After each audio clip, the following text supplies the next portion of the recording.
Markus 1 ayat 3-5 memberikan ringkasan pesan dan pelayanan Yohanes beserta bentuk baptisan yang menyertainya. Suara dia yang berseru-seru di padang gurun, "Persiapkanlah jalan Tuhan, buatlah lurus jalur-jalurnya." Yohanes Pembaptis ada di padang gurun dan memberitakan baptisan pertobatan ke dalam pengampunan dosa-dosa. Dan seluruh daerah Yudea dan seluruh penduduk Yerusalem keluar kepada dia, dan mereka dibaptis oleh dia di sungai Yordan, mengakui dosa-dosa mereka. Dalam pemeliharaan Allah, pesan dan pelayanan Yohanes memiliki dua tujuan khusus. Pertama, itu mempersiapkan hati orang-orang Israel untuk kedatangan dan penyingkapan Mesias mereka yang telah lama mereka nantikan, Yesus Kristus.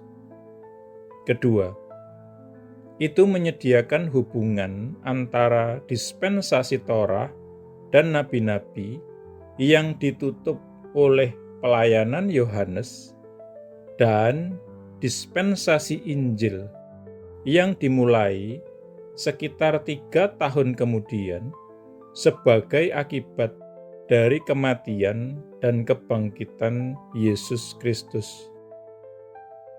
Dalam memenuhi kedua tujuan Allah ini, pelayanan Yohanes pada dasarnya dibutuhkan secara singkat dan sementara. Itu sendiri tidak merupakan sebuah dispensasi, tetapi hanyalah periode transisi. Dalam pesan dan pelayanannya, Yohanes mengajukan dua tuntutan utama kepada orang-orang. Pertama, pertobatan. Kedua, pengakuan dosa-dosa secara terbuka di depan umum.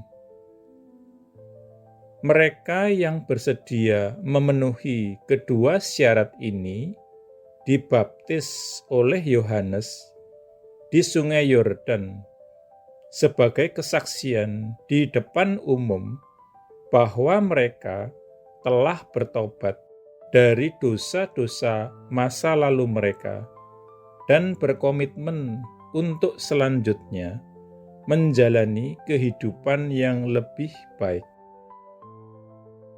Yohanes Pembaptis ada di padang gurun dan memberitakan baptisan pertobatan ke dalam pengampunan dosa-dosa.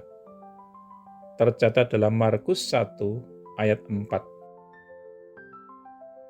Tentu saja ini tidak berarti bahwa mereka yang dibaptis oleh Yohanes baru masuk ke dalam pengalaman pertobatan dan pengampunan setelah mereka dibaptis.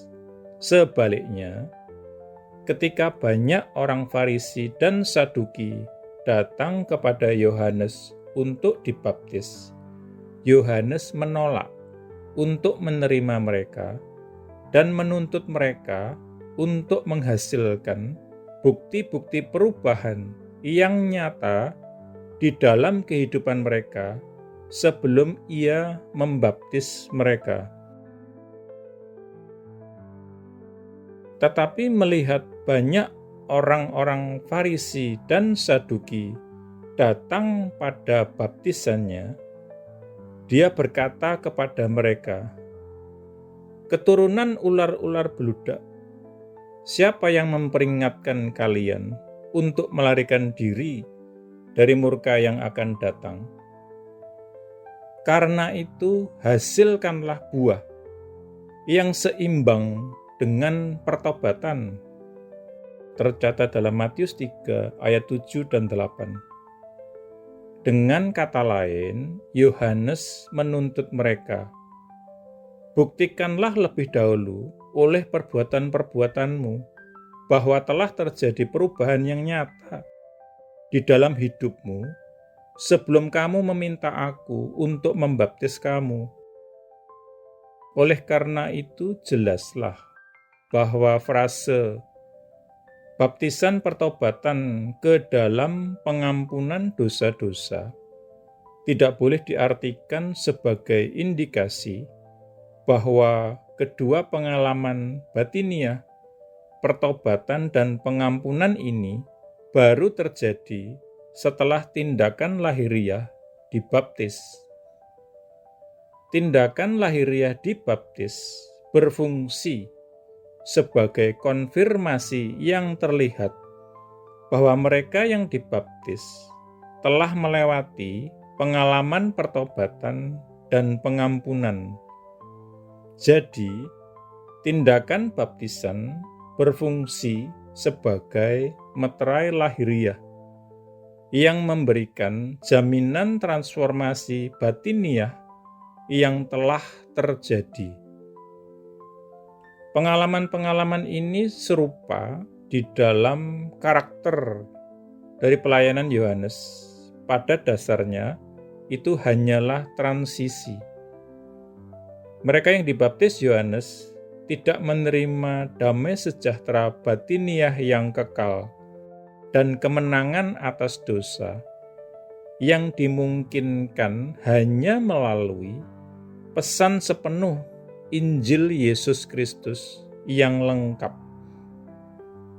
Tetapi hati mereka dipersiapkan untuk menerima dan meresponi pesan Injil ketika itu harus diberitakan. Kita berdoa.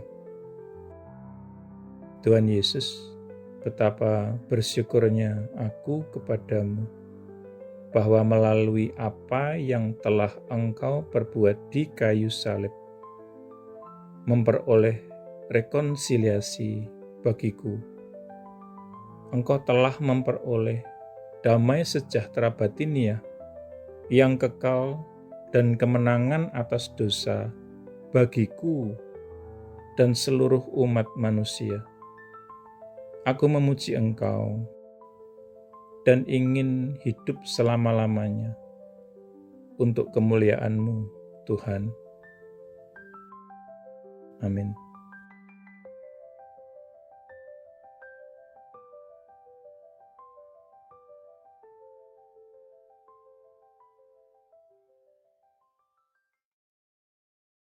Jika Anda belum menjadi murid Yesus atau belum menerima Yesus sebagai Tuhan dan Juru Selamat pribadi Anda, ikuti doa berikut ini. Tuhan Yesus Kristus, aku percaya bahwa Engkau adalah Anak Allah dan jalan satu-satunya menuju kepada Bapa, dan bahwa Engkau telah mati di kayu salib untuk dosa-dosa yang aku perbuat, dikuburkan, namun kemudian Engkau bangkit kembali dari antara orang mati, supaya aku dapat diampuni dan menerima hidup yang kekal. Aku menanggalkan segala kebanggaan dan pembenaran diri sendiri agamawi, dan segala macam gengsi yang tidak berasal daripadamu.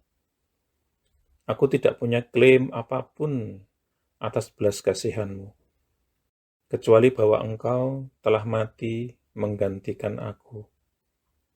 Sekarang aku tidak akan memberontak dan berdosa lagi kepadamu, ya Tuhan. Dan aku menyerahkan diriku kepadamu, karena sesungguhnya Engkau adalah Tuhanku. Aku mengakui segala dosa-dosaku di hadapan-Mu, dan aku tidak menyembunyikan apapun. Secara khusus aku mengakui, sebutkan dosa-dosa yang pernah Anda perbuat, yang Roh Kudus ingatkan. Aku bertobat dari segala dosa-dosaku, ya Tuhan. Aku berbalik dari mereka, dan aku kembali kepadamu ya Tuhan, untuk belas kasihan dan pengampunanmu. Aku memohon pengampunanmu, terutama atas dosa-dosa yang menyebabkan diriku terkena kutuk. Lepaskanlah diriku juga dari akibat dosa-dosa bapa leluhurku di masa lalu. Oleh keputusan kehendakku, aku dengan sadar mengampuni setiap orang yang pernah melukai atau bersalah atau merugikan aku, sama seperti aku ingin Tuhan mengampuni diriku. Aku menanggalkan seluruh kepahitan, seluruh kemarahan dan dendam, dan segala kebencian. Secara khusus, aku mengampuni. Sebutkan nama-nama orang yang Anda maksudkan. Aku membatalkan dan memutuskan segala hubungan yang pernah aku miliki dengan hal-hal okultisme dan segala macam agama palsu dan segala sesuatu yang berasal dari iblis. Seandainya aku masih punya barang-barang yang menghubungkan diriku dengan iblis, okultisme, dan agama palsu, aku berkomitmen saat ini, Tuhan, untuk menyingkirkan dan menghancurkannya.